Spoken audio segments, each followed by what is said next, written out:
आज बेहद गंभीर मुद्दे पर हम आप लोगों से बात करने के लिए आए हैं। आप सबको पता है कि उत्तर प्रदेश के अंदर पिछले लगभग 10 वर्षों से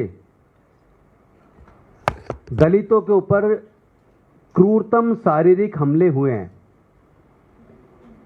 हत्या हुई हैं, सामाजिक बहिष्कार की घटनाएं हुई हैं और संस्थागत भेदभाव लगातार 10 वर्षों में दलित उत्पीड़न बहुत तेजी से उत्तर प्रदेश के अंदर बढ़ा है। पूरे देश के 5 राज्य जहां बीजेपी की सरकार है, वो दलित उत्पीड़न के मामले में टॉप पर हैं। 5 राज्यों में दलित उत्पीड़न के 75% घटनाएं बीजेपी शासित 5 राज्यों में घटी हैं।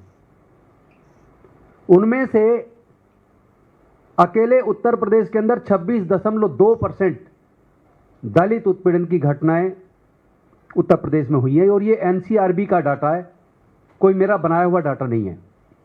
अभी मैं आपको एक वीडियो दिखाता हूं, एक वीडियो चलाइए जरा। ये रायबरेली की घटना है। राहुल गांधी बाबा वाले आदमी है। ये इसको ब्लर किया है जानबूझकर। आजाद सिंह का नाम ले लियो, भगत सिंह का ले लियो, भगत सिंह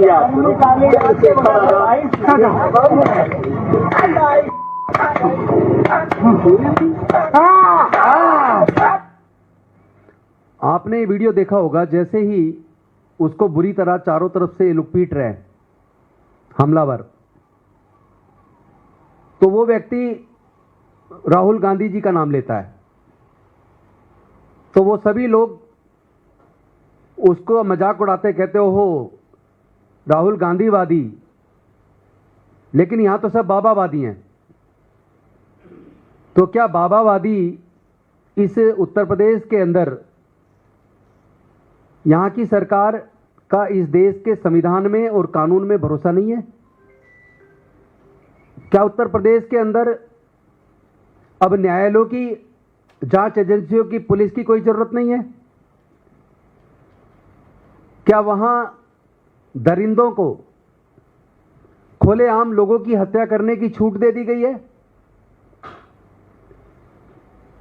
बात बात पर बुलडोजर चलाने वाले योगी जी, वो सुप्रीम कोर्ट के चीफ जस्टिस के द्वारा डायरेक्शन देने के बाद भी उसको भी नहीं मानते। आपने देखा होगा, एक तरफ सुप्रीम कोर्ट के चीफ जस्टिस डायरेक्शन दे रहे हैं और कह रहे हैं आप पे कंटेम्प्ट ऑफ कोर्ट होगी, आप इस तरह नहीं कर सकते, किसी पे इस तरह बुलडोजर नहीं चला सकते। लेकिन आपने पिछले दिनों देखा, जिस दिन स्टेटमेंट आई उसी दिन बुलडोजर चला। तो इसमें जिस तरह दलितों की लगातार उत्तर प्रदेश के अंदर घटनाएं बढ़ रही हैं, क्या दलितों पर उत्पीड़न करने वाले लोगों को भारतीय जनता पार्टी और योगी जी का पूरा संरक्षण प्राप्त है? क्योंकि मैं आपको बताता हूं कुछ घटनाएं अभी लेटेस्ट 2025 की।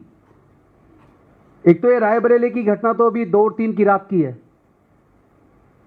हापुड़ में 5 अक्टूबर 2025 को दलितों के धार्मिक कार्यक्रम के दौरान उनके ऊपर पथराव किया, हमला किया। मैनपुरी में सितंबर में ही 2025 में दलित महिला के साथ सामूहिक बलात्कार किया। प्रयागराज के अंदर हिरासत में दलित युवक को पुलिस के अधिकारियों ने पीट पीट कर मार डाला। अमरोहा में तलवार के द्वारा हमला किया गया दलितों पर।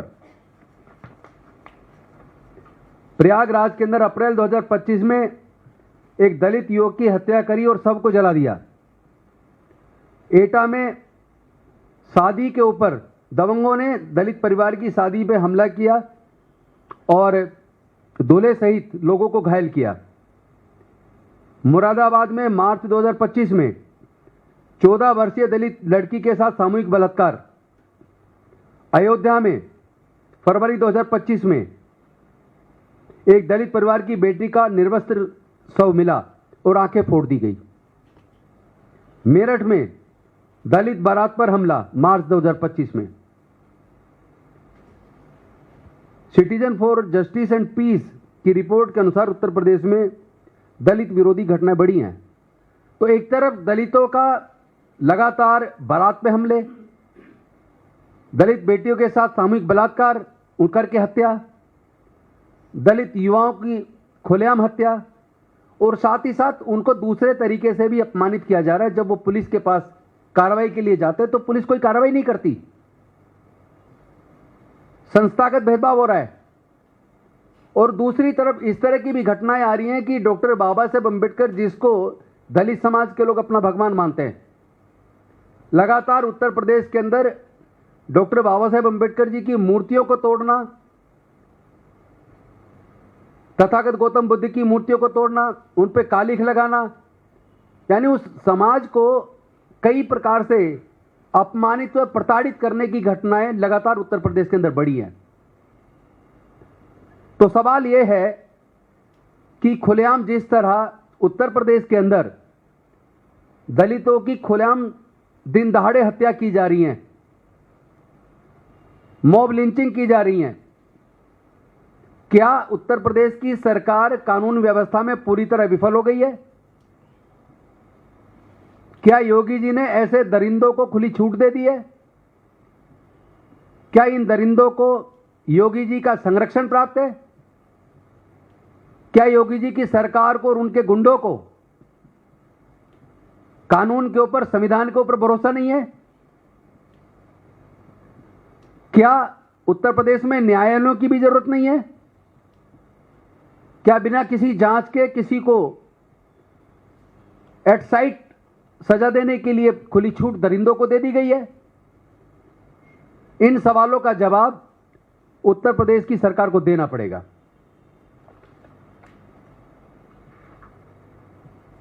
एनसीआरबी का जो डाटा 2023 का है, क्योंकि उसके बाद का कोई डाटा अभी तक इन्होंने रिलीज नहीं होने दिया, वो डाटा बताता है टोटल एट्रोसिटी के 57,789 केस 2023 में रिपोर्ट हुए।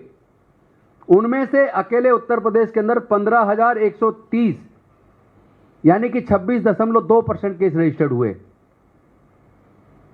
और आप देखेंगे rate of crime against SC पर लाख, यानी प्रति 1 लाख पर 28.7 दलितों के साथ उत्पीड़न की घटनाएं हो रही हैं, और उसमें नेशनल एवरेज में भी उत्तर प्रदेश टॉप पर है। राजस्थान में 8,449, मध्य प्रदेश में 8,232, बिहार में 7,159। तो ये assault, sexual violence, murder, land dispute, social boycott, abuse, intimidation, इस तरह की घटनाएं लगातार उत्तर प्रदेश के अंदर घट रही हैं। ये किस तरह गर्दन पे पैर रख के और इस हरिओम नामक एक दलित युवक को 2 और 3 की रात को रायबरेली के अंदर बुरी तरीके से मारा गया, और जब उसने अपने मुंह से राहुल गांधी नाम बोला तो उसका मजाक उड़ाते हुए कहते हो राहुल गांधी वादी, यहां तो सब बाबावादी हैं। तो क्या उत्तर प्रदेश के अंदर बाबावादियों ने पूरी तरीके से संविधान को खत्म करके अपने हाथ में न्याय करने की भी प्रक्रिया अपने हाथ में ले ली है? वो किसी को भी खुलेआम मार सकते हैं। इन सवालों का जवाब मैं समझता हूं उत्तर प्रदेश की सरकार को तुरंत देना चाहिए, और योगी जी को जिम्मेदारी लेते हुए इस्तीफा देना चाहिए। पीड़ित परिवारों को 1-1 करोड़ रुपए मुआवजा देना चाहिए। एक परिवार के सदस्य को सरकारी नौकरी दी जानी चाहिए, और ऐसे मामलों पर एसआईटी बनाकर टाइम बाउंड मैनर में इंक्वायरी करके फास्ट ट्रैक कोर्ट में चार्जशीट दाखिल करके फास्ट ट्रैक कोर्ट के माध्यम से ऐसे खुलेआम हत्या करने वाले जालिम लोगों को तुरंत सख्त से सख्त सजा दी जानी चाहिए, ताकि लोगों को आंख हो सके, ताकि हम लोग कह सके कि हमारे देश में संविधान का राज है। अब मैं चाहूंगा मसूद जी इस मुद्दे पर अपनी बात रखेंगे। धन्यवाद। साथियों, मेरे ख्याल से गौतम साहब ने बहुत डिटेल के साथ सारी चीज़ों को बताया, तो उसे दोहराने की ज़रूरत नहीं है। लेकिन मुल्क में जो हालात हैं वो बेहतर नहीं है। देश का संविधान जब हम बार बार बोलते हैं खतरे में है, तो निश्चित रूप से आज दिखाई दे रहा है, परिलक्षित हो रहा है कि देश का संविधान बहुत खतरे में है। और देश ही नहीं, हम विदेश के अंदर भी यहाँ की इन घटनाओं के कारण अलग थलग विश्व के अंदर हम पढ़ते जा रहे हैं। इन तमाम घटनाओं का संज्ञान, चूंकि आज टेक्नोलॉजी का ज़माना है, सारी जगह पहुंचती हैं, पूरे विश्व के अंदर इसका मैसेज जाता है, तो हम विश्व में भी इन चीज़ों से अलग थलग पढ़ते जा रहे हैं। आज हम लोगों को कहाँ लाकर खड़ा कर दिया। संविधान को ये मानते नहीं, दलितों का जीना मुहाल है, मुसलमानों का जीना मुहाल है, मारेंगे, हाथ जुड़वाएंगे, माफी मंगवाते हुए पोस्ट करेंगे, सिर्फ अपमानित करने के लिए पोस्ट किया जाएगा। सीजीआई विदेश में जाकर के कहते हैं कि बुलडोजर के ऊपर, और नेक्स्ट डे ही बुलडोजर चलता है, जबकि गवर्नमेंट ने 8 नवंबर को last year guideline, supreme court ने गाइडलाइन जारी की थी, गाइडलाइन का पालन नहीं हो रहा है। तो इस सुप्रीम कोर्ट को नहीं मान रहे, ये संविधान को नहीं मान रहे। ऐसी परिस्थिति देश के अंदर मैं समझता हूं कभी नहीं थी कि जहां कानून का राज ना होकर केवल इनके बनाए हुए, इनकी विचारधारा के बनाए हुए नियमों का राज हो रहा है। ये जिसको चाहें उसको सजा दे दें, जिसका चाहे घर ढहा दें, जो चाहें ऑन द स्पॉट इनका डिसीजन होता है, कर दें। हाफ एनकाउंटर के अंदर उत्तर प्रदेश नंबर 1 है, किसी के भी टांग में गोली मार देंगे, किसी को भी अपराधी बना देंगे। तो ये जो परिस्थिति देश के अंदर, और खास तौर से उत्तर प्रदेश में, ये जो एनसीआरबी के आंकड़े हैं, उत्तर प्रदेश दलितों के अंदर ही नहीं, महिलाओं के लिए भी, महिला सुरक्षा के अंदर भी महिला उत्पीड़न के सबसे अधिक मामले उत्तर प्रदेश के अंदर हैं। माइनॉरिटीज के ऊपर सबसे ज्यादा उत्पीड़न के मामले उत्तर प्रदेश के अंदर हैं। तो पूरी तरीके से उत्तर प्रदेश सरकार फेल हो रही है, कानून का राज स्थापित करने में पूरी तरीके से फेल हो गई है। भ्रष्टाचार चरम पर है, जिस भ्रष्टाचार का नाम ये बार बार लेते थे, भ्रष्टाचार चरम पर है। और एक विभाग में नहीं, हर जगह भ्रष्टाचार चरम पर है। हम लोग भारतीय राष्ट्रीय कांग्रेस, खास तौर से हम लोग, क्योंकि लगातार हम लोग लगे हुए हैं, कोई घटना होती है सबसे पहले कांग्रेस पहुंचने का प्रयास करती है। बरेली में हुआ, बरेली में भी हमें जाने नहीं दिया, पूरे दिन घर में बंद कर दिया। आप क्या छुपाना चाहते हो हमसे?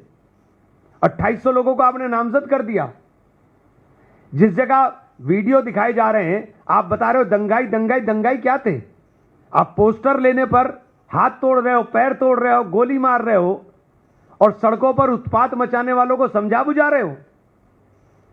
आपने 3 महीने पहले देखा होगा पूरा हरिद्वार से लेकर के दिल्ली तक क्या उत्पात मचा हुआ था।